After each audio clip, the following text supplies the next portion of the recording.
Isa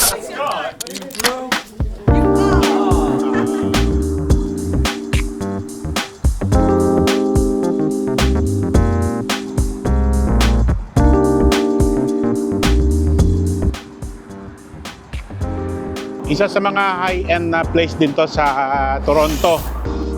Oh, may malaking TV sa loob kasi minsan nagpapalabas sila ng yung pag may laro na halimbawa famous dito yung hockey, tapos basketball, yan.